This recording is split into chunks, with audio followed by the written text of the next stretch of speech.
We're so live, it's not even funny. Live to the people right now. This is pirate radio. All right, I need to stop moving around on my chair because it's loud. But I'm also gonna have a quick drink. I need to remind myself of all of the audio recording etiquette of podcasts. Because I've bagged an audio job. What? Well, it's only a tiny little thing, and it's pure nepotism. My dad, he does computer-based training. Okay. Like he actually builds the computer-based training guides, and for one of them, there's like an interactive where someone has to do the voice. So she was supposed to come around this morning. I've been having this voiceover actress round, and I've been recording her.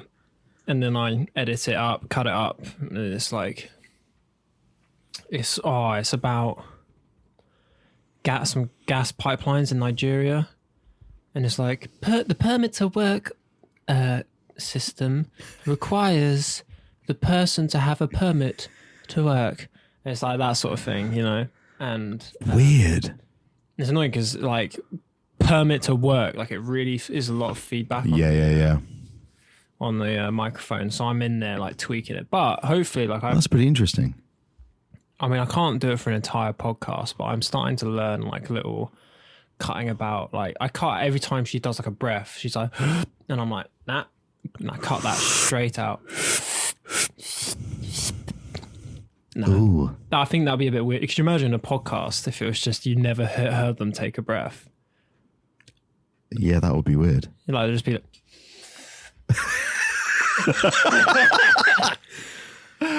the thing is, no one's gonna know what you're laughing at there, but like if I just breathe as far away from the mic as possible so no one can hear that I'm breathing. Thanks for making that clear to our audience. Yeah, now this is going to be unlistenable because everyone's just going to be listening for the breathing. Oh, I don't know, it's getting me. I'm tingling a little bit. Maybe this is an ASMR channel now.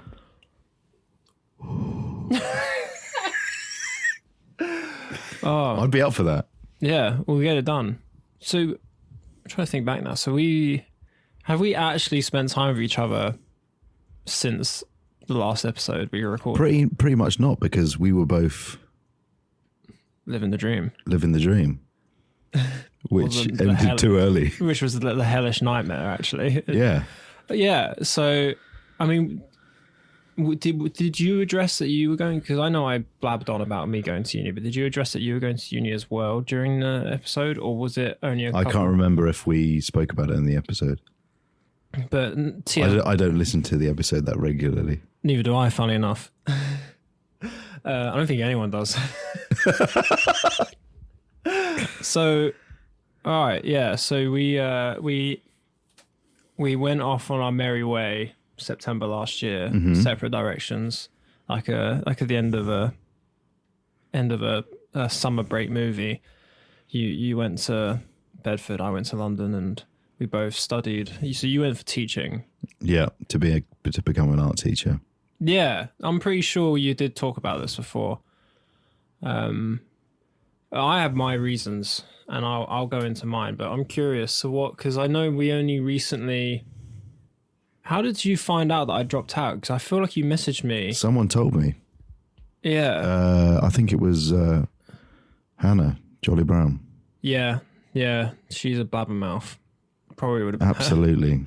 No, I tell her everything. So yeah. And yeah, because obviously I didn't know, because we haven't seen each other, because we obviously both had things going busy on. Schedules.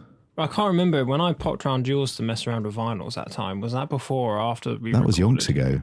Was that way before? That was before we recorded. No way, mate. I have no concept of time. I think it was before. You're making me question it now. It was night time, and that kind of makes you think it was the winter because it was dark. But hey, who knows? So when we did the podcast? No, it was obviously night when we did the podcast, but we did the podcast September, like late August. It was late August, I think. Yeah, it was exactly late August. Yeah. And I remember it being warm exact. when I was at your house, and that's all I remember. No, because I've been around twice, one time when I got a new vinyl. Yeah. Because you brought that one round, didn't you? Yeah. And that vinyl came out in November. So I must have popped around in November out of the blue just to use my little turntable slut. Okay. Yeah. And obviously I came to your... No, that was over the summer, wasn't it? That was the summer. What, the market? Yeah, yeah. And I bumped into my old outdoor shop manager and his wife, and that was just a surreal experience. Yeah, because I was blabbing to him about how I was disappearing off to art school or whatever. Art school sounds cooler than saying going back to uni. So I'm like, oh, yeah, I'm going to art school, everyone. Art school. Is it not fashion school, no? Yeah. Do you not say that? Yeah, but like... Art school sounds cooler, to be fair. It is like I guess it is for art, like fashion is art. So... True. And it's like the way I've realised the school at least categorises that everyone's like together. So technically I'm doing an art and design, what was / should be doing an art and design course. But there was a pathway within art and design which was fashion and textiles. Right. So I guess you'd call Central St Martin's an art university. I mean, yeah, it's UAL, so it's a University of Arts London. There you go, the arty farts. But yeah, what was like that first couple of weeks for you like? It was well, it was weird. The first 2 weeks were I was driving to Bedford every day, and I've just got my car. So I was pretty much thinking about driving the whole time and not actually thinking about... It's quite a stretch, like, to start driving to Bedford not long after. Yeah, literally I pretty much got the car, and about a week later I had to get to Bedford every day for 2 weeks. Oof. And back, and it's 45 minutes trip. Round trip or one way? One way. No way. Yeah, but I mean, I had the, by the first week I had the trip down. Yeah. So yeah, I wasn't really, it was sort of weird. The kind of, I couldn't really do any prep because like getting the car and driving the car was my prep. Yeah. Because I had to get there because it was in, not super close. And then the first 2 weeks was sort of quite intense in terms of just learning stuff. And then after 2 weeks, they just chuck you in a school. No way, literally, you're just... And then, so basically, after those first 2 weeks, you are in the school Monday to Thursday, and then at the university on Friday. And it was massively full on. And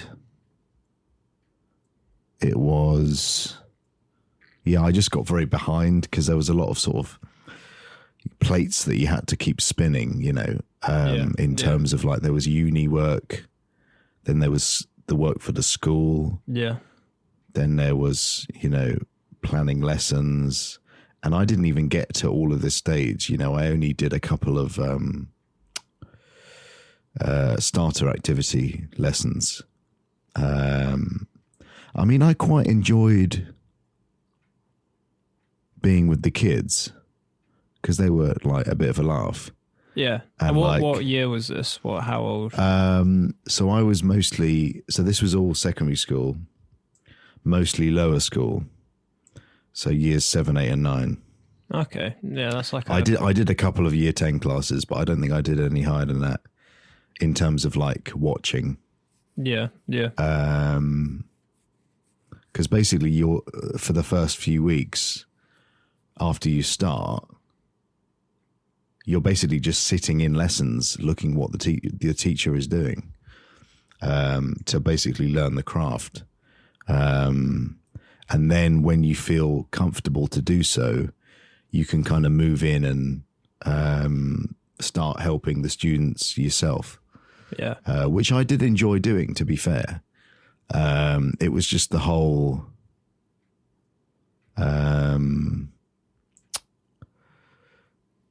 the sort of full-on nature of the uni work plus the school work that I found just unbelievably overwhelming.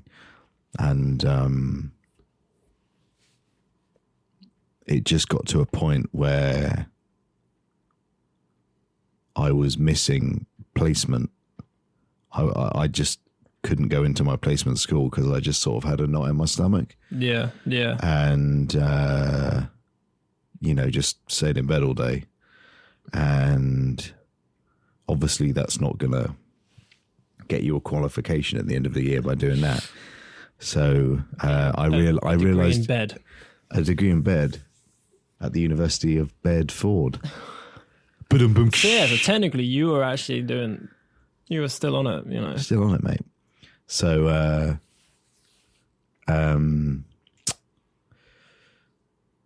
where was I? So yeah, you were struggling with kind of the pacing, to the point you were avoiding going into yeah, exactly. And I basically just had to make the decision that I had to call it a day because, obviously my mental health was not all there. Yeah. And, I've been in similar situations before with work where I've not been able to go in. And obviously it's no good for, in a work situation. And the same for a studying situation. So, it feels, I don't know if it's for me, but it feels more amplified in a studying situation because it's on your time more, if that makes sense. I don't know if that's what you're letting yourself down rather than letting other people down. Exactly. Yeah. Which is a lot tougher. Like, don't get me wrong, letting other people down is tough, but like at work, it's like there's a bit of leeway. Yeah. I mean, at least I don't know. For me, I've always had I've always had a little bit of spite for who I've worked for. That's given me that breathing room where I'm like, fuck it, I'm not going in. I don't care.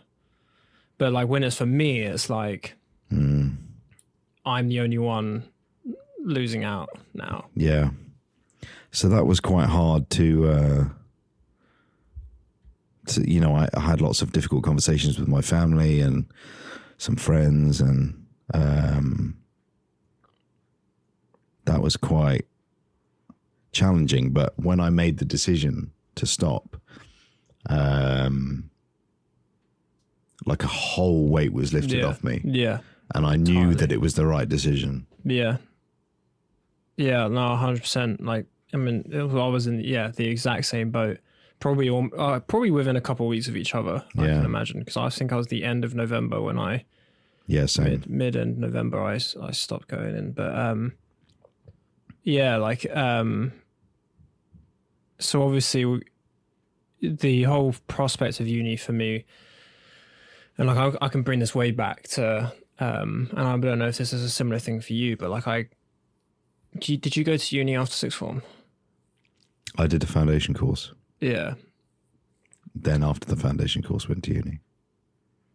Art school. Nice. UAL. Was it UAL? Yeah. Which one? Camberwell. See, that's the direct competitor with CSM, and that's why I keep calling it art school, because the Camberwell lot are very much art students. Because when I applied for, is there fashion stuff at Camberwell? Yeah, but it's performative fashion, right? Which I think is like your I can't remember what you'd call it, but like what they called it, living art pieces, when you are the piece. Live art, performance art. That's one. I don't know why I couldn't find that word. Living art pieces, which I think is its own thing as well. But no, to like roll back, like I obviously, because you didn't go to. I didn't go to university. You didn't go to a university. I've been very anti-university, right? And I still kind of am in most cases. The proof's in the pudding. So I've had a wavering battle with mental health, and sixth form was really kind of making me despise education, the education system in general. Mm-hmm. But at the time, quite hilariously, I think I was seeing a therapist who she was a little bit anti-establishment as well. So when I would go on these tirades about how I hated how constrictive and like passion destroying like the education system felt, she was like, yeah. I was like, okay, so I'm going to drop out. Thanks, therapist. But no, she was great. But yeah, she made me realize that do have like, I don't know if it's necessarily with authority, but definitely with certain systems, and specifically the education system just felt like it was this battle. I had like loads of key little kind of moments in school that kind of made me amplify this feeling. I remember specifically in chemistry. I don't know if you remember that chemistry teacher, Garrett. Did you have a Garrett? I never had him as a teacher. See, don't get me wrong, like, and I know a lot of people loved him, and I'm not gonna lie, like in hindsight, he was a pretty good teacher, but there was a specific interaction that I remember where, because I was quite fascinated by the subject we were talking about. I think it was something to do with volcanic energy, and I asked just like an on-topic question. Oh, so I was reading this the other day, like extracurricular life. Oh yeah, I was reading this online. I found this really interesting. And then he was like, "Oh, that doesn't matter. That's not on the course. So we're not going to talk about that." And I just like that embodied a lot for me. And don't get me wrong, I understand that there has to be a curriculum, but there was just this weird kind of, oh, you've just stamped out a little bit of passion there. You know, I was really starting to get into it, and then I'm like, oh, okay, yeah, that's not happening anymore. And so that was obviously, so when it come uni time, like as soon as I had the opportunity to potentially just get out of education and just, you know, get a job and shit, I started doing it. And I mean, I would have liked to have finished sixth form, but some kind of wrong decisions and silly decisions on my behalf and on the behalf of the department kind of led me to dropping out. Like, they forced me to take subjects I didn't really want to take. Oh, what, for A-level? Yeah, well, there's this weird thing with geography. I really wanted to take geography A-level, but come to the GCSE exam, because I was in a foundation class, even though I was at the top of the foundation class, they were like, you still have to do the foundation exam, which the highest grade you can get is a C. Oh, so then you can't progress to A-level. So you've literally you've bottlenecked me. Like I can't, even if I tried, I can't get above a C. And then that means I can't do geography A-level. So that kind of irked me a bit. But I mean, to be fair, sorry to interrupt. No, you go. I did geography A-level. It was bloody hard. Yeah. But yeah, and in hindsight, like with who I've found myself, like, I mean, I found myself properly within those like 2 or 3 years after school. I think that's where I really kind of figured out who I was. And if in hindsight, even the courses I would have wanted to take probably wouldn't have been beneficial for me. So like, I think if anything, the one thing I should have done is considered going to a different sixth form college. I should have gone to like Long Road with everyone else. Yeah, some people do that, don't they? Just to get a different sort of atmosphere. But I was very much, I was scared. I had my little nice Templar, which I'd been forever, and didn't want to get out of it. But no, so yeah, I dropped out I dropped out 2 weeks into A2. Right. And was like, I've started volunteering at a pet shop, which was great. Like, and for those years, like, I figured out who I was and shit. And then I got a job and I started working in like retail and the outdoors and started rekindling my love. Because obviously another thing is D.A.V. fucking made me hate the outdoors. Did D.A.V. and it made me hate the outdoors. But actually, really, yeah, because that and Scouts, like I did Scouts as well. And both of them I kind of was just like not really into the outdoors as a kid. Like as a child, loved it. Like my grandparents took me to Lake District and shit, and like one of the episodes from last season of the podcast, me and Barney talk about some of the stuff we used to do as kids. And then, but like, yeah, the mixture of scouts and explorers started to make the outdoors feel like a chore, feel like, Right. like a space that I didn't want to be in, you know. And this is when I was like in my rebellious stage as a teenager, where I just wanted to stay in and play video games and drink energy drinks, you know. You stereotypical teenager. Way. And now I don't touch energy drinks. I don't even drink caffeine anymore. But yeah. So I don't know why I'm waffling this early on. I'll jump down the line a bit. So I kind of had like a lockdown, for example, happened, and I mean, there was a cascade effect from my dad in 2019 got diagnosed with cancer, and that came like out of the blue. And it was right before I was switching jobs, because I was quitting my outdoor shop in Biggleswade because I hated it. The environment was super toxic, and I moved to Cambridge, not as in residentially, but as a place of work. Mm-hmm. To the Ellis Brigham there, and I think I worked 3 shifts until I was really starting to like the shit with my dad was coming up. And one of the big things was when we used to work in Cambridge together. Yeah. I parked on that road outside of town. Yeah. And I'd skate in, and it was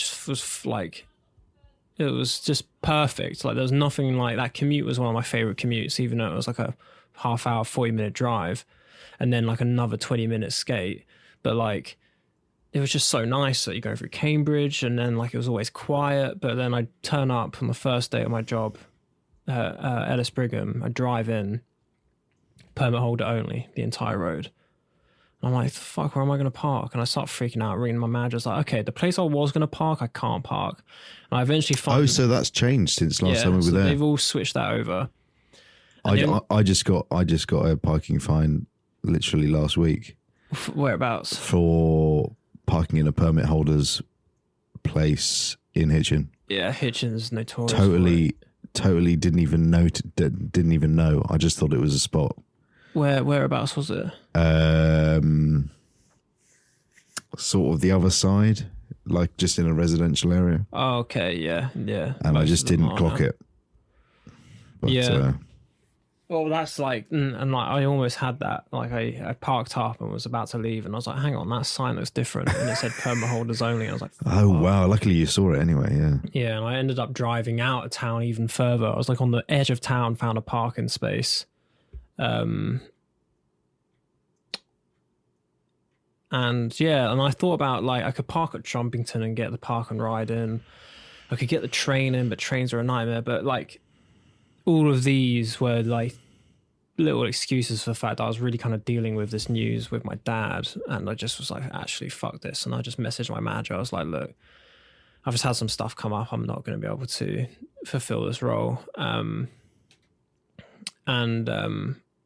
Yeah, like the vibes of the place are weird anyway. Coming in at like as an assistant manager felt strange as well. Like I was coming in like in Cotswold, I climbed up. You know, I started off as a shop clerk and then just started climbing up through, and then it got up to supervisor, and then going over to Ellis Brigham. I was just like, okay, this is an entire new team, and I'm already like an authority figure, and it just was a very strange dynamic. Yeah. But yeah, and then lockdown. Oh god, I think I just fucking made the most horrible sound with the microphone. So lockdown happened not long after. This was all coming into effect at the end of 2019, and I worked for/with my dad for that winter to kind of, because I was like, well, if he's going to be, you know, got appointments coming out of his ears, in and out of hospital. I'll help him out. So I helped my dad out, and then lockdown came, and I was whacked onto furlough, and I haven't had a proper job since. And like halfway through 2020, I was like, God, I need to find something to stimulate me. And I did one of the Central St. Martin's short courses, and I was like, this is great. And like I felt like I was really like, oh, finally something like stimulating me creatively. So I just like on a whim, I was like, well, I'm on the, like I haven't, like I read the qualifications of like what you need to even do a foundation degree at CSM. They're like, oh yeah, you need at least 3 A levels, or like a prior foundation degree in art and design from a lower level college or something. Like they really were quite kind of like, even just to get into the foundation, they were quite anal about it.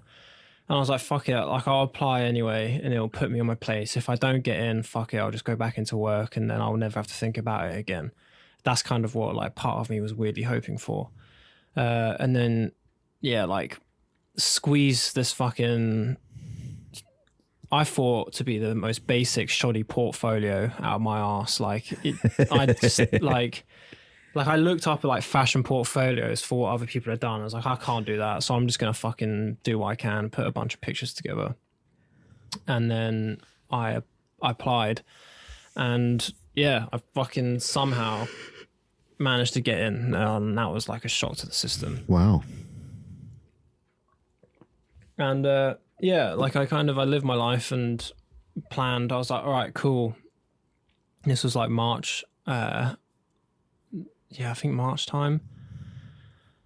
And my mental health was deteriorating quite rapidly. Like post that third lockdown, 2020, like the end of 2020, beginning of 2021 was fucking rough. Like I went through some shit and I just, mental health was not good for most of 2021. And I was like, oh yeah, I had like a plan. I was like, I'm going to try and get a job at British Antarctic Survey for the summer. I wanted to do, because I've always wanted to work for them because they're just outside Cambridge. And I love like Antarctica and it kind of coincided with like outdoors with Cotswolds and stuff. So I tried to work there. And that's when I started to get a bit scared because I think the third day I woke up in the morning and I just felt horrible. Like I was just like, this isn't like something's going wrong in my brain.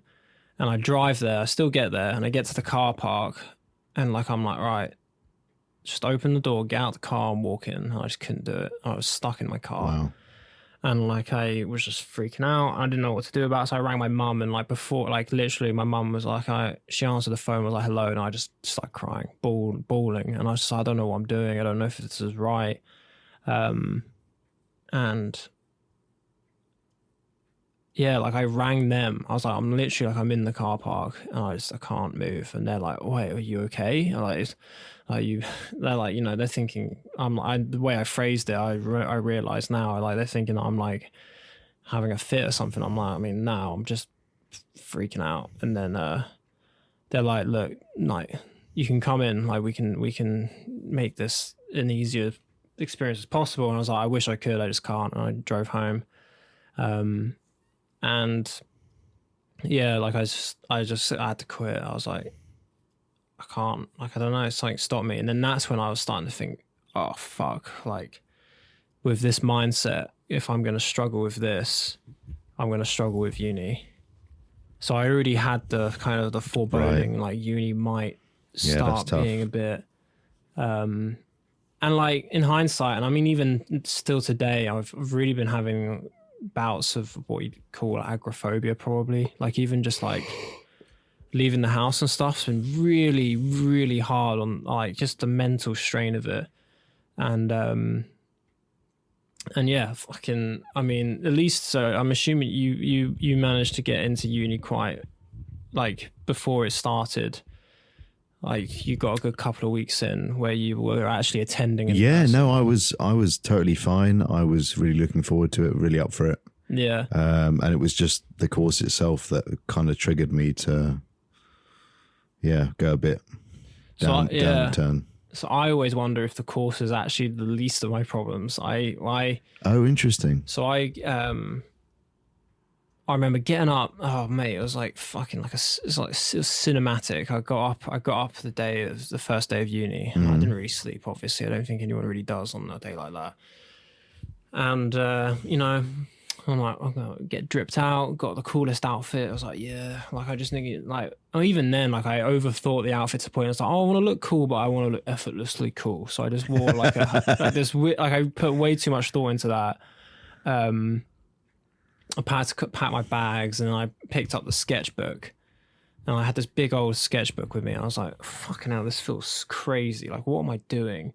And I walked down to the train station with my sketchbook, and I'm like, my legs are wobbling, and I'm like, this feels Really? yeah. I'm like, this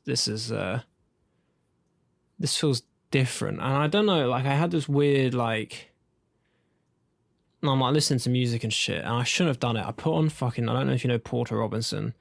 I put on Paul Robinson's latest album, Nurture, and like the beginning song is like this like anime style piano kind of chord,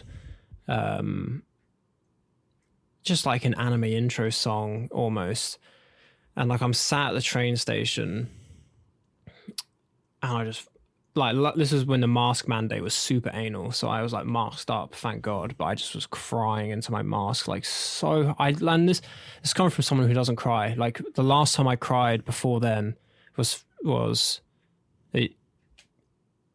2 years before finding out my dad. Like, that was the last time I'd cried before that, and it was just fucking like, I was bawling, like hysterical. It felt amazing. Don't get me wrong. I don't know if you just I love like when you have like a good proper cry, but yeah. And I got on the train, and I was just crying like consistently, like, and I was like, part of me was like, because it was just, I had this weird, and if you don't get this, then sorry, but like I constantly, my life's always been like kind of like a weird coming of age film. And like, for me, the credits have ran, you know, like I don't know what happens next.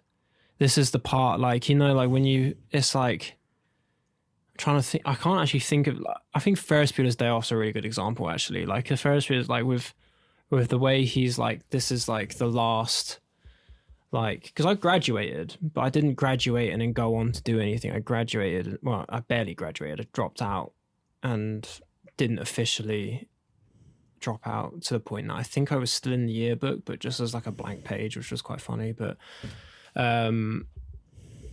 like, I just always imagined the next stage of my life being like a big deal, and Right. I put on pause for so many years, and then I realized that there's no like weird movie moment anymore. Yeah.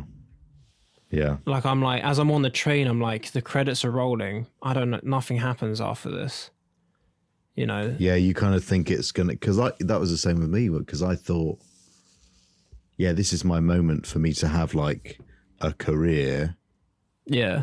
And earn some money, because I've just been doing shit jobs, similar to yourself. Exactly. Like, for like 10 years, obviously more than yourself, because I'm a bit older than you, but how I'm actually 53 next week. I know you can't tell from my voice, but you know.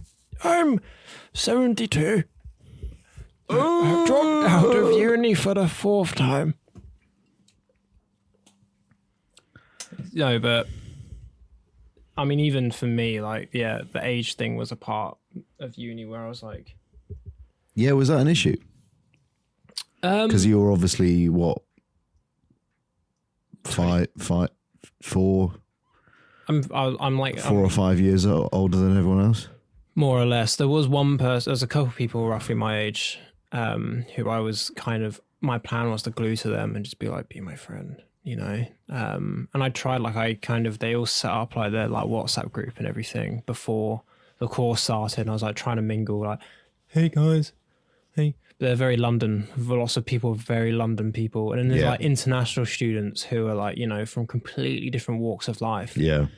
And it did get weirdly alienating, but. No, I can imagine as well. Doubled up with like how you were feeling generally. I mean, on the first day, it was just you're feeling so like much. awful. Then obviously it's not going to go well. Well, the problem is, like, on the first fucking day, like, to carry on from where I was talking, like, I going through the train stations, and I get Stevenage, and my brain was like, oh, I'm on the fast train.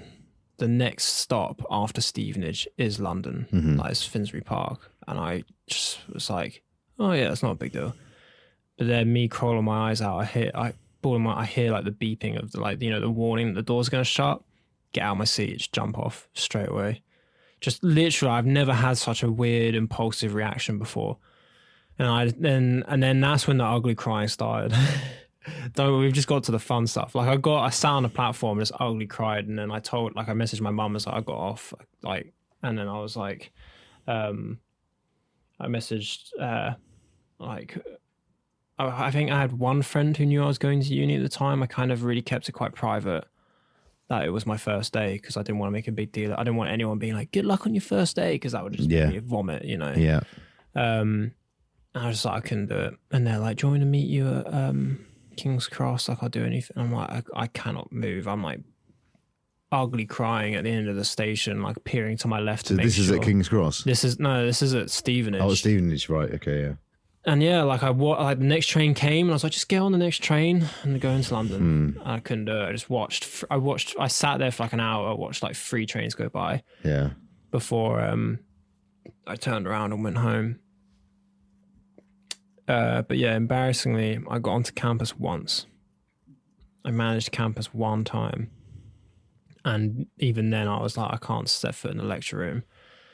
I just had this, like, even just going into London was just this super, like, it was on a whole new level to just, like, being worried. Like, I think there were so many elements, you know? Yeah. So it wasn't, if it was just, like, a little bit of uni nervousness and, like, being scared of taking this next chapter, but on top of that, I think there was this big element of, like, agoraphobia. I think a lot of the pandemic played into play as well. Yeah. Being away from home, especially considering I hadn't really left my room for like a year at this point, you know. And so was it kind of like anxiety you were feeling? Oh yeah, 100%. That was just like, yeah. So you couldn't. So yeah, like, I mean, I had to be blatant. I had probably like one of the worst anxiety relapses March last year, which I had somewhat recovered from by September. But September just was like, actually, nah, fuck that. Let's triggered it again. And then just went straight back down the rabbit hole. So it has been this little battle with the anxiety's been its own battle on top of, you know, doing these put your big trousers on, chase your dreams energy. Because that's what this is all kind of. I put this unreal pressure on myself that this is this next chapter. This is the, you know, Ferris Bueller's Day Off Part 2. Exactly. Like this is what happens after the credits, you know.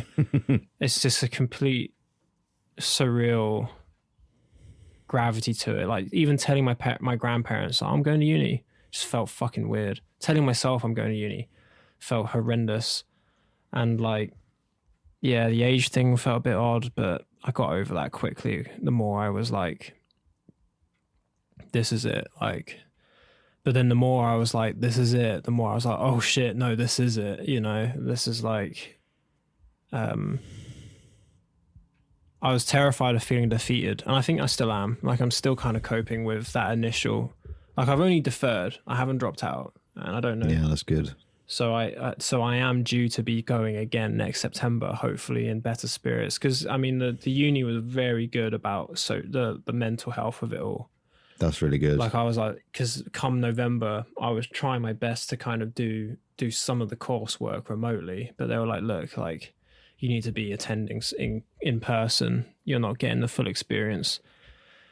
And I was like, yeah, no, you're entirely right. But I just can't. Like, I tried, like, I was getting into London maybe once every 2 weeks, but I was just, you know, stomach was in knots. I couldn't eat. I couldn't sleep the night before.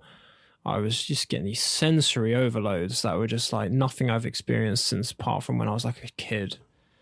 So, yeah, a lot of things came together for it, and I was quiet about going in the first place, but I was even more quiet about dropping out. Like I wasn't like, I've dropped out, everyone, like I'm gone, fuck you all. Like I wasn't. I was very much like, you know, was it an Irish goodbye or whatever it's called? No, it's difficult because I was in the same boat. You know, I felt embarrassed that I'd sort of failed or something. And it's not. I don't, because I know if I go to like my friends or my mum, I'm like, yeah, I've dropped out, and then they'd be like, oh, I'm so sorry to hear that. Like, I hope you're all right. Like, I know they'd be understanding, but there's that bit in your brain that's just like, I feel so. I don't even know if I would say embarrassed, but like maybe even disappointed in like, you know.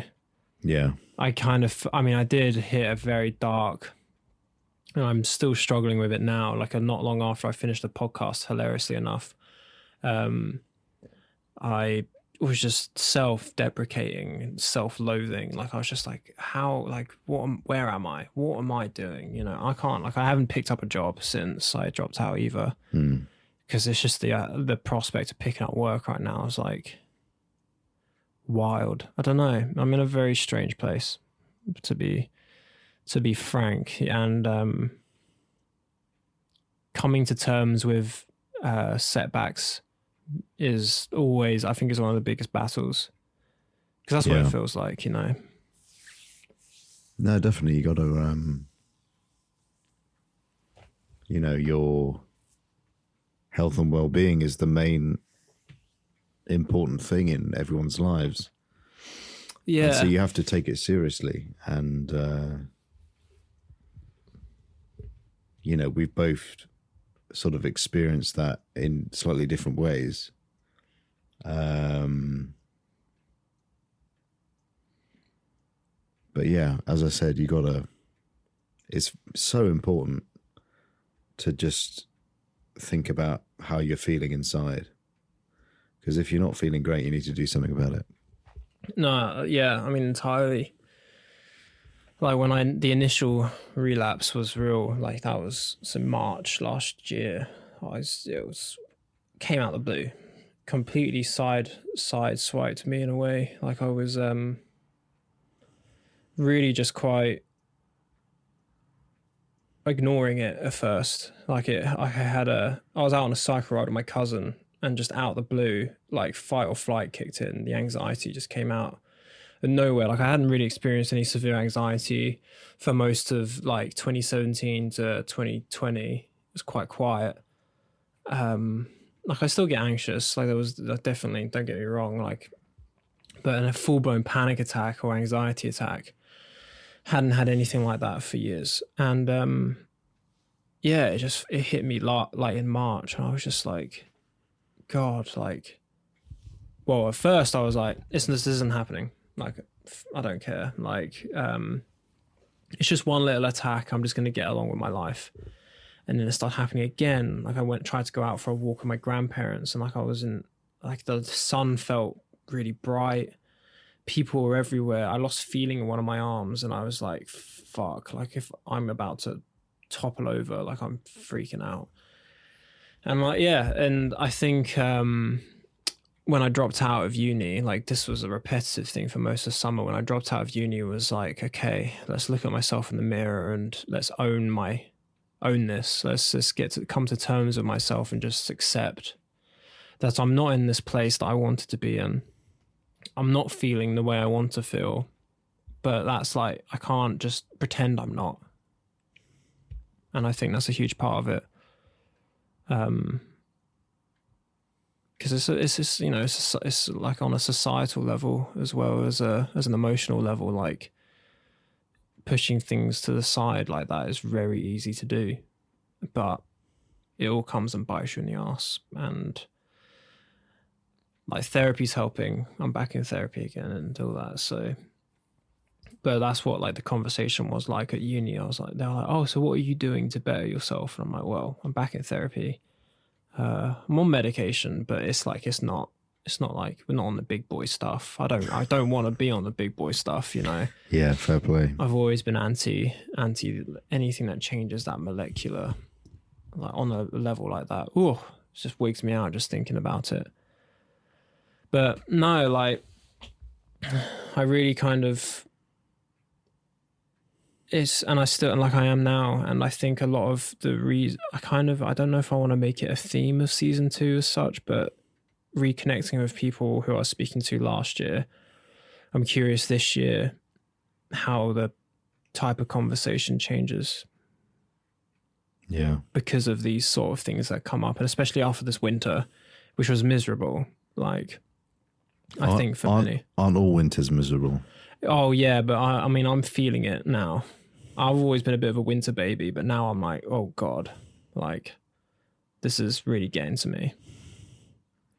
You should be hyped if your birthday's on the 3rd of Jan.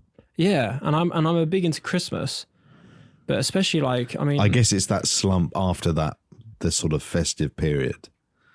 Oh yeah, that's really tough. I mean, we're still technically in it. That January, February slog. Yeah, it's pretty aggressive.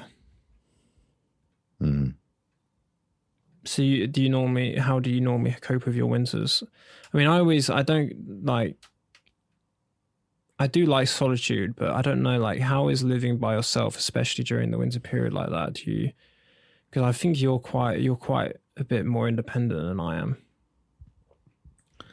I mean, I actually really like. I was planning on moving in with a friend of mine before I started the PGCE in September. So last summer, basically, we were going to move in. Ended up not working out. We just couldn't find anywhere.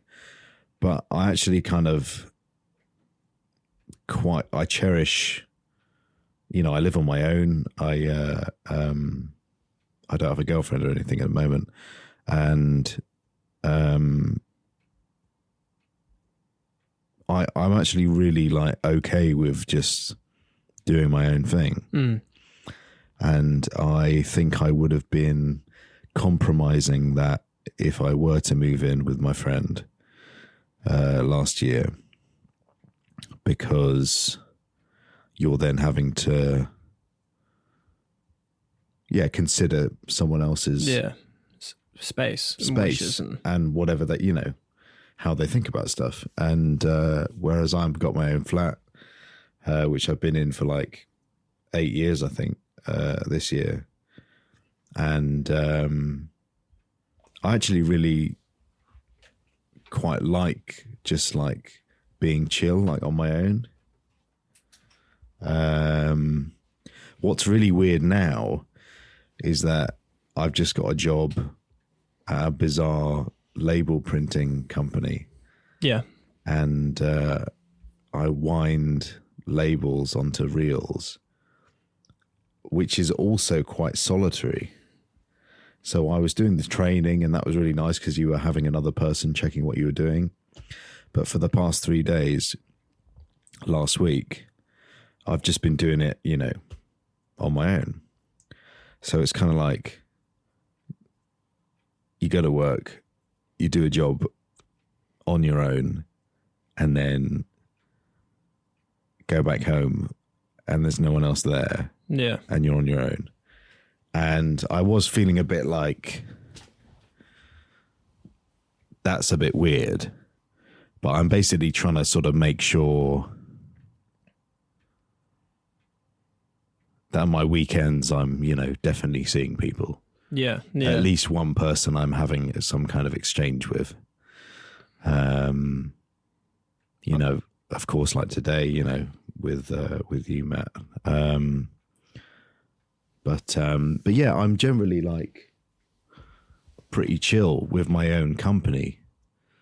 And always have been, I'm a sort of only child. Yeah. Because I grew up an only child. I've got 2 half sisters who didn't grow up with me. But yeah, I really like the independence of just living on my own. Yeah, I think, don't get me wrong, I've learned to be by myself more and more recently, but it's always one thing I think about when moving out. I'm like, could I really? Because like you said, I think a lot about the concept of almost making yourself see other people. Like I have to have a busy weekend. I mean, that's not to say I will jam pack stuff in. Yeah. Because I generally don't. Yeah. I'm like, most of my friends I see on a sort of one-to-one basis. So I'm not like, out with Yeah. a bunch of people going partying or whatever. But I don't think you've ever been that type. I don't think either of us are particularly that No, type now. exactly. But you do like, and I want to point this out because it's you know a lot of people. Like you really do have like a network around you, I think. As well. Definitely. And because I've stayed in the same place for 8 years. Yeah. And obviously, you know, you grow up here and then people all go off to university generally. And then everyone disperses. And then I ended up being back in Bulldog and was like, what the hell am I doing here? Yeah. And then I'm like that and I've never left it. And then 8 years later, like I've gradually, because it's quite weird because for me, I don't have any family here. So it's quite unusual. My folks both live overseas. And Is it France and Belgium, isn't France it? and Belgium, yeah. Mum in France, dad in Belgium. And so I've had to sort of create my own, not family, but community here. And that has taken a long time. Because when I was basically, you know, after university, in my flat, you know, after suffering mentally, it was really hard because you just felt so isolated. Yeah. And I know I did because I was on my own in my flat. You know, I was hardly seeing anyone because there wasn't anyone I knew around. And then slowly but surely, like over those years, you know, there's been more of a sort of artist community develop, which has been fantastic. Because it was so like, I personally felt like I was the only artist in the sort of, you know, 5 mile radius, which is obviously nonsense. Oh yeah. You just don't know that other people are out there trying to do the same as you. And it's just finding, you know, doing stuff that is going to help you meet those people. And that's been really important, sort of. And, you know, I've made quite a few, you know, new friends since being back in the area. And, yeah, and I try and keep in touch with them, mate. Keep in touch with, yeah, well, obviously, because I think I get a lot, it's always been a comment that I seem to know a lot of people. There's a running joke. My friend Gareth, we went out for Lartisa the other night, and Ooh, very nice. Yeah, you know, living it up. And it's comical that every time I hang out, go and meet Gareth, I say hi to someone that I know, and that's always a comment he makes. Like, Matt, you know everyone, and don't get me wrong, it's because I'm in Bulldog, you know, and like everyone knows everyone to a degree. But yeah, like I think connecting with people has been really important. Like literally, like even the other day, someone's like, "Oh, how do you know Callum?" Just out of the blue. No, I don't. Like I can't. Oh no, I think she did know, but Bethan, who works also at David's. That really bloody confused me because there's Beth and Bethan. Yeah. It's like, can you not, you know, make a little bit more different to your name than just an an on the end? Like, if you say Beth and Beth, it's literally Beth and Beth. Beth and Beth. Anyway, continue. I mean, so contextual. So obviously, she's like, "How do you know Callum?" And I'm like, "Fucking hell, how do I even explain how I know you?" Because it's such a weird journey, you know. Like technically, the first time we met was, you know, many moons ago. I mean, yeah, when I was helping out at Cub Scouts. Oh shit! I might even forget about that because I keep thinking the first time is 15. So that's like we're talking like 17 years ago then. In that context, if it's Cubs, because I think about year 7 and you were the prefect head boy who was showing around my little group. Yeah. But it was because I helped out at a Cub Scout. What do they call them? Beatings. Jamborees. No, what are the, Parade. no, what? Wide game. What Shindig. What do they call? What? No, what's the group called? Scout group. Patrol. I'm sure there's a word. Anyway, so I as part of my Duke of Edinburgh award. Yeah. Duke of Edinburgh. I helped out at this Cub Scout group. And little Matt here, who was 7 years my junior. Yeah. I remember. Yeah. It's no, because it's weird, because I obviously didn't, I wasn't friends with you then. No. Because I would have been like. The thing is, you're 16 and you were 9. So obviously there's not a friendship going on there, because that would be very odd. That'd be very alarming. And then it just turns out that like and obviously there was about 10 years later, yeah, we ended up working together. And then I was like, are you that guy who used to be that kid who was at Cubs? And I'm like, you look sort of the same in the face, but you're about 3 times as tall. Towering over you. Well, that's and like, because I think half of the reason I know of you so well is because you're very recognizable as well. Like, you got your big puffy blonde hair. You're always wearing some sort of puffy. Yeah, fluffy. Nice, fluffy and puffy. Fluffy and puffy. It's looking pretty good today. I just watched it. Yeah, it is. It's a bit ruined by your hood. Oh God, yeah. I look like a total bellend with my hood up. I was like, who's it? I had to tie it up because it was so windy. Yeah, who's this weirdo out the front of my house? But yeah, I really can't forget. I can't. Where were we before we went down memory lane? No, just people knowing of each other. Yeah, yeah. So obviously, like, you knowing those little walks of life, like obviously, Bradley and, the people at David's and like even my mum earlier knowing someone that I was just like, what? Why am I need to get out of this town. Everyone knows too much about each other. But so you do, and what I'm always very grateful for, because I always feel like I have my network for when I'm feeling like isolated. And it definitely has felt like that. Like during 2020, I was pretty on the ball with it. I was going out cycling every day with my cousin or friends, getting in that like hour of exercise Boris Johnson let us have. Thanks, bro. And but then when it came to that third lockdown, and no one was seeing each other because it was cold and wet anyway, so no one was really leaving the house.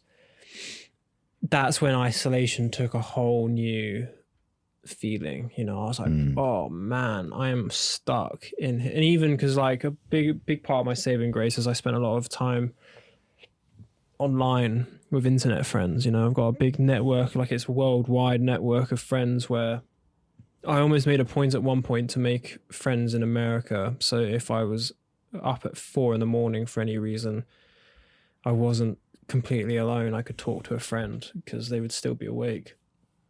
So I had my little online community, and we'd stream films for each other. We played games together, but that was slowly starting to crumble in 2021 because everyone started going back to normal again. Mm-hmm. So that community deteriorated. And then when I was like hesitant to leave the house, my friends were like, yo, let's get back on. They're like taking these trips into London and going camping together and shit. And I'm like, fuck, I don't know if I can do that right now. Like, I'm like still in my head a lot.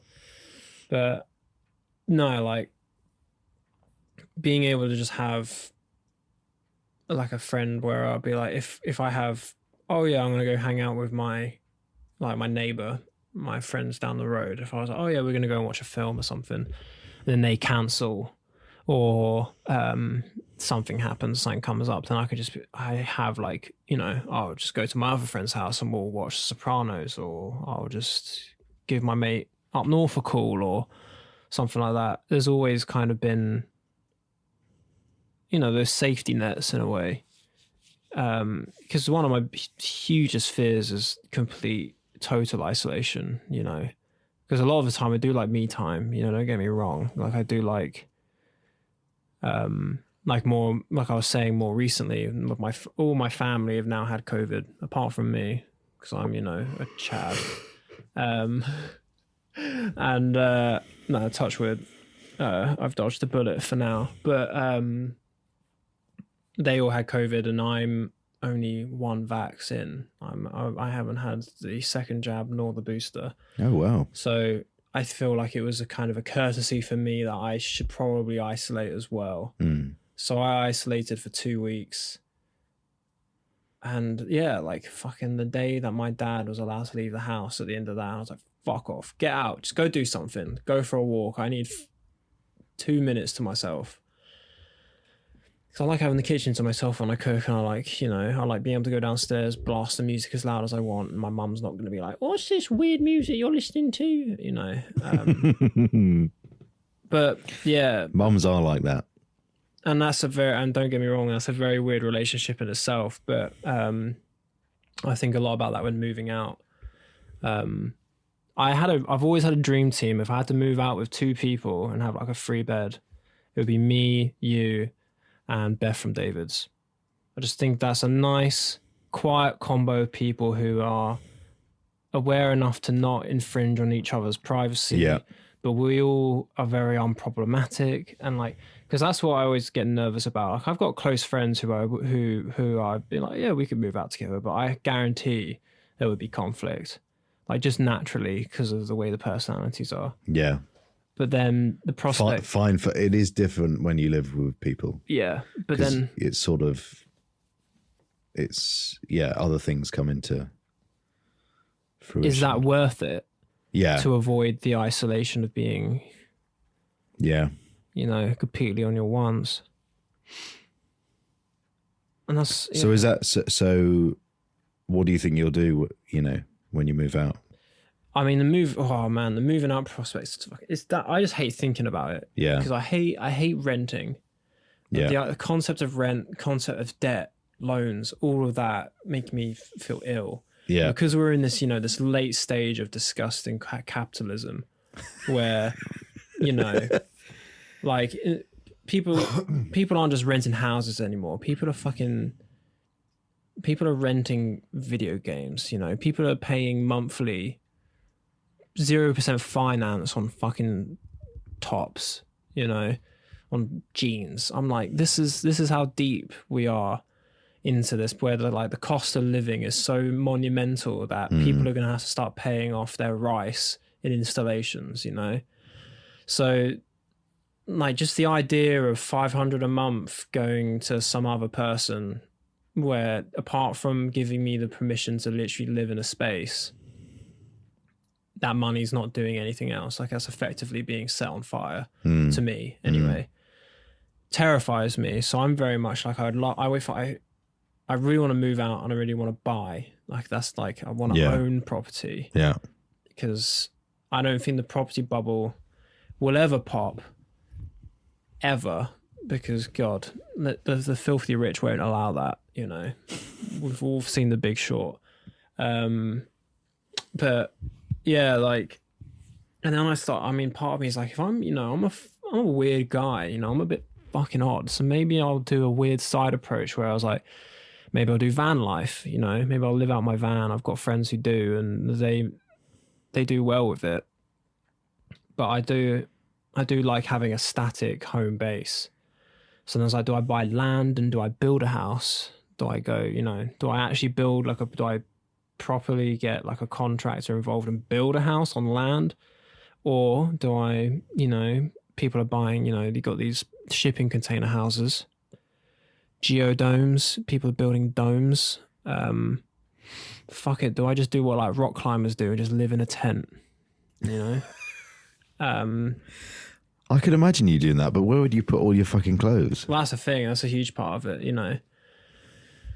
it's like, yeah, the cost effectiveness. I had like when I was financially, emotionally stable person. So my plan was when I moved to Ellis Brigham, as an assistant manager, I was eventually wanted to manage the shop was my goal. I was going to manage the shop, and on that managing salary, I was going to buy property up north, far up north, near either the Lake District or the Dales. Interesting. And then let it out as a holiday home, and use the money from letting it out as a holiday home to pay for a flat in Cambridge. Good was plan. the plan. Good plan. And I thought that was a pretty good financial plan. And, but, you know, there was a lot of constraints of that as well. So it never came to fruition. But I don't know, like, if I had a sort of cash flow, like, I mean, I've never earned the majority of my money that I make is just from hustling. God, that feels weird to say. But, I've never owned a primary salary. I've never earned more than 20k a year. I've only just breached that with my current job. And this is quite taboo. Like, a lot of people don't, obviously. Only recently have I really heard people talk about money more. But I mean, I worked in retail. I think anyone who has worked in the retail realizes unless you're in the big managerial roles, you're probably not going to be making that much. So 20k a year. But I mean, this is money that I'm then instantly pumping into side hustles. You know, I'm buying and selling clothes all the time. Over COVID, I got into stock investment, crypto investment, and more recently, I'm dabbling in. You look like the kind of guy who'd do that.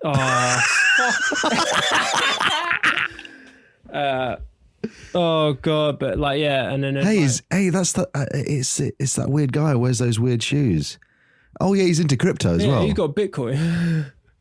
Yeah, if only I had a fucking Bitcoin. I do have a Bitcoin story.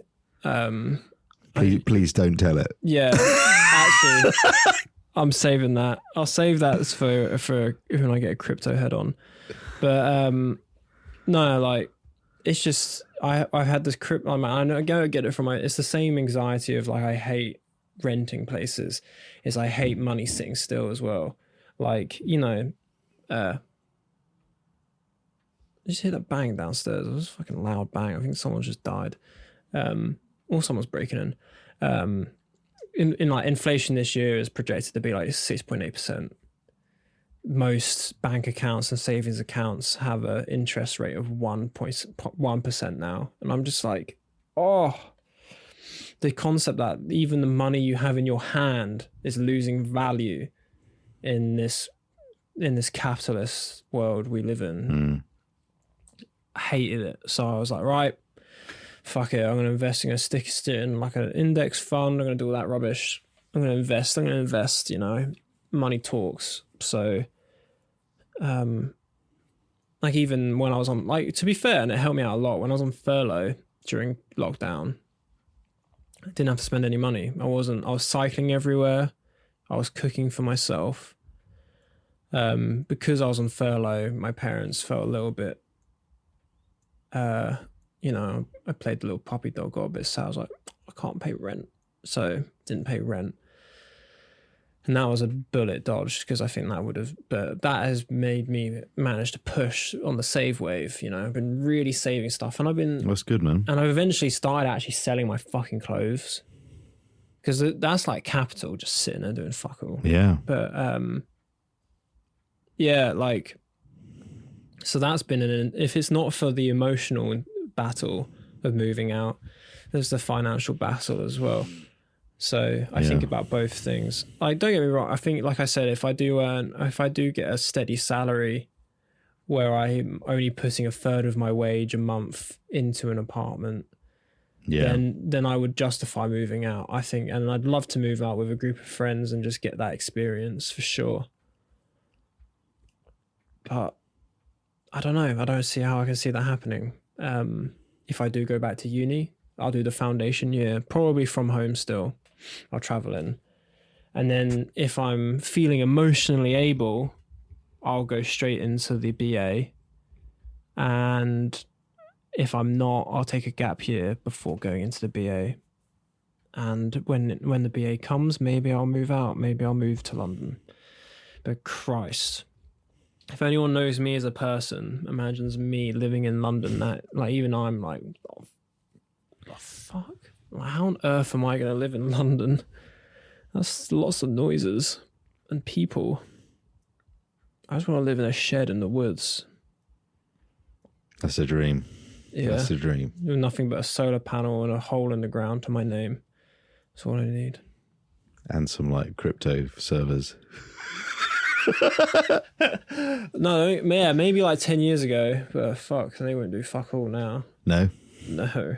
I don't know anything about that sort of stuff. So, That's why I'm so don't even try that's why telling I'm me about it. tiptoeing around One guy was trying to tell me about it, a sort of acquaintance I met, and he was trying to tell me about it, and it was just in one ear and out the other. Yeah, I mean, if someone put a gun to my head and said, tell me what a blockchain is right now, I'd be a dead man. So as someone I blindly invest like the majority of it. Yeah. But no, it's all in the name of not letting money sit still in a bank account somewhere, you know. It just makes me feel weird at the moment. Especially when I don't have a job. Like I want my money doing at least something when I'm not necessarily working. Well, I'm like, apart from this audio work that I'm doing. Yeah. But that's like, you know, that's basically just enough for me to live. Yeah. Woo! Whoop, whoop, whoop. Very grateful for it though. Don't get me wrong. I'm very grateful for the position I've been in over the entirety of COVID as well. Like, I think, no, like, don't get me wrong, like, emotionally, fuck me up, but Yeah. I've never had to worry about. Yeah, you've been quite stable here. Yeah. Yeah. Going home. So, like, I've got friends who are having to move back home, and in worse scales, I've had friends who have been homeless because of it. So it's quite a shock to the system. And that can easily get me onto a big political rant, but we won't do that.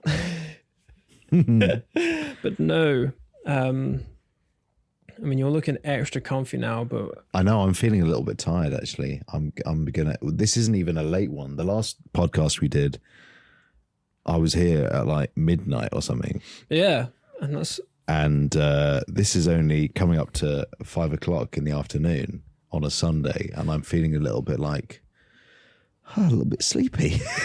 Me.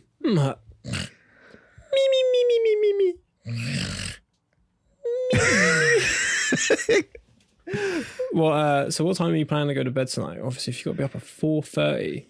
4:30 tomorrow. I'm going to have to go to bed spot. at between 8:30 and 9. I go to bed at 3 at the moment. Whoa. Yeah. No wonder you didn't want me round here till 2. I mean, to be fair, I didn't want you around here too because I thought this voiceover actress was going to come around this morning. I was up and out of bed at 9:30. I like barely dragged myself out of bed. Like, right, she's going to be here any minute. Let's get this voice recording. And then she cancelled. And then I was like, thank fuck. And then got back into bed, but didn't sleep. Yeah, I had a weird one last night, actually. I just got up in the middle of the night, made myself a couple of cups of tea, was just looking on my phone. I think I bought something Yes. at like 3 in the morning. Late night retail therapy. Which I know like everyone does.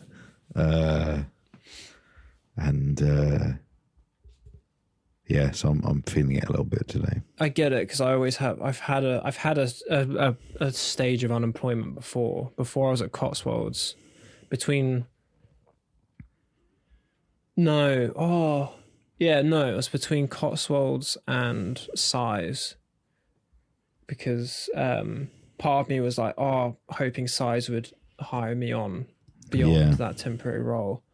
And then when they didn't, I was like, fuck it, I'm not going to work though. I'm just going to do fuck all for a bit. And this is like in a more extreme case, but like, God, like you just end up staying up later and later and later.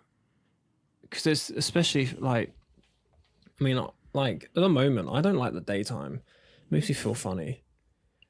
Nighttime just it's like it feels safe, which is completely backwards. It is, yeah. But like I'm like, it's because you have your monitors on like night mode, dark mode.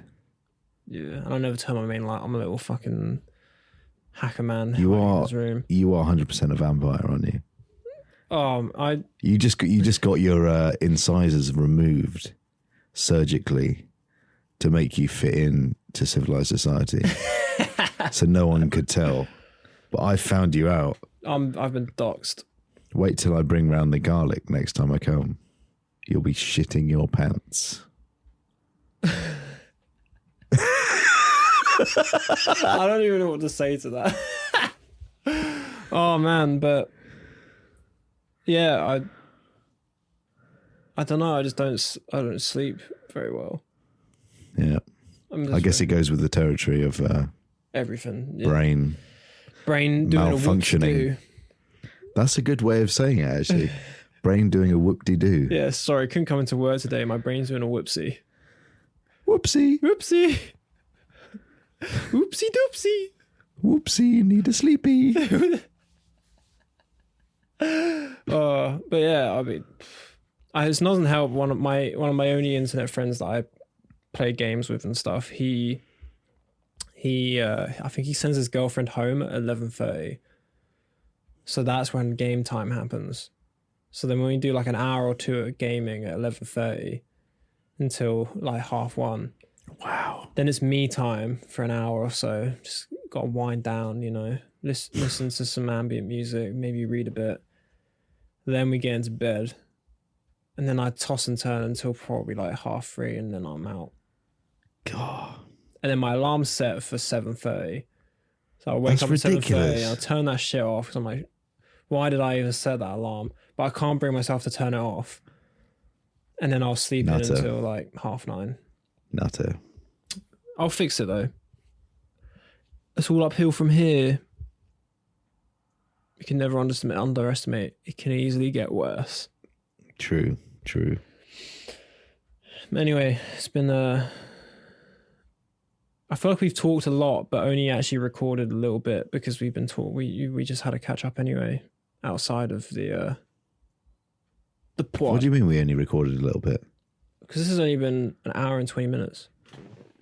Has it? Yeah. Feels like we've been chatting for like fucking hours. That's what I thought. I was like, fuck, like, this is the longest episode we've done. But alas, no. We were chilling. Yeah. Like a villain. But I've used you now. I'm going to throw you to the street. I feel used. I feel dirty. But you should come along for Bradley's episode because we were going to record it.